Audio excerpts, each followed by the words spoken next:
Now we can discuss on thermochemical equations. It is a chemical equation which indicates the enthalpy change occurring during the reaction is called thermochemical equation. You know that in the case of an exothermic reaction, the delta H it is indicated by the word enthalpy change. Enthalpy change value, it should be negative. And also endothermic reactions, the delta H value, it should be positive. I given some examples here.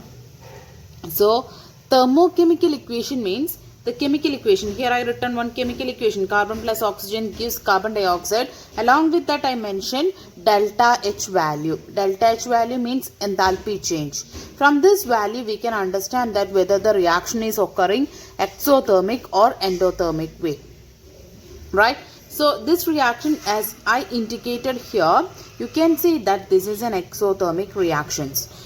So along with this reaction, I mentioned the states also, which state each element and the formed compound it is existing.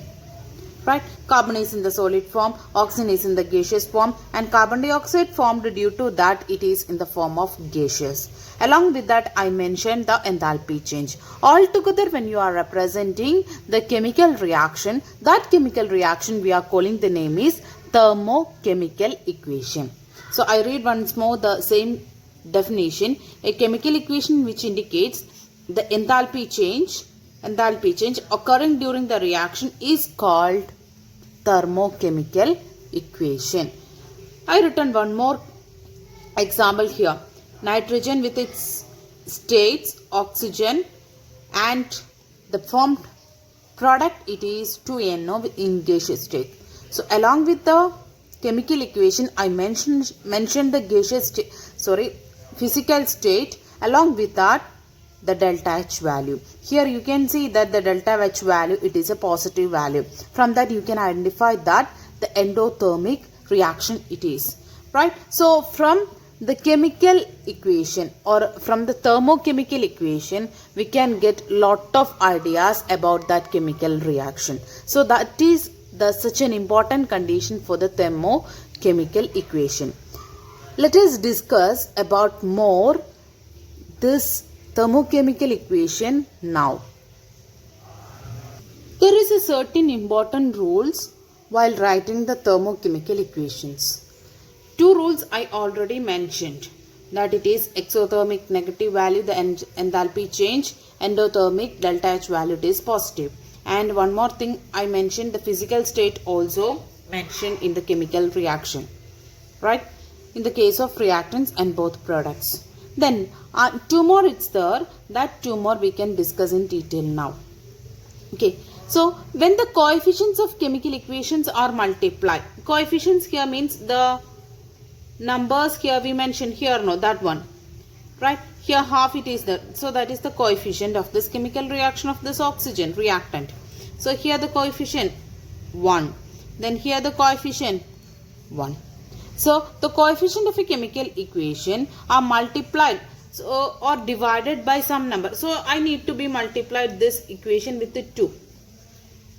I need only for this hydrogen. You think like that. So in the case of a chemical equation or thermochemical equation, when you multiply this 2, it want to be multiplied all the reactants and products in this same equation. Along with that the enthalpy change also you have to be multiplied the same 2.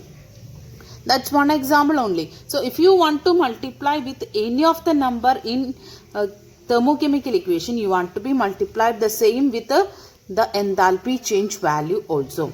So when I multiply this equation with the 2, what is the change? You can see here I need to be multiplied with the 2. So what is the change? 2H2. Physical state also you have to be mentioned, 2 into 1 by 2. Right? Along with that 2H2O gaseous state. Along with that delta H value it is equal to 2 into minus 242 kilojoule per mole. Okay. So that is the way of representing the thermochemical equation as per the rule. Instead of multiplication, when you are using the division, you can do the same. That means you have to be divide the whole equation with which number you have to be do the same number. Along with that, you have to be do with the enthalpy change value also. Then we can go to the next rule. That it is, when a chemical equation is reversed, the magnitude of delta H remains the same but its sign is reversed. So just imagine this chemical equation. I will show one example. Here 2H2 plus O2 gives 2H2O with the delta H value gives minus 484 kilojoule now. So that one I need to be reversed like this. 2H2O gives 2H2 plus O2. But when you are writing that delta H value at that time, the value also getting reversed. That means the negative value, it should be the positive value at that time. Right? So that is the another rule. These all rules it is needed for doing the problems. Especially one law it is coming, that is Hess's law. So 2H2 plus O2 gives 2H2O. That value previously it was minus, but afterwards it is plus because of the reversion of that equation.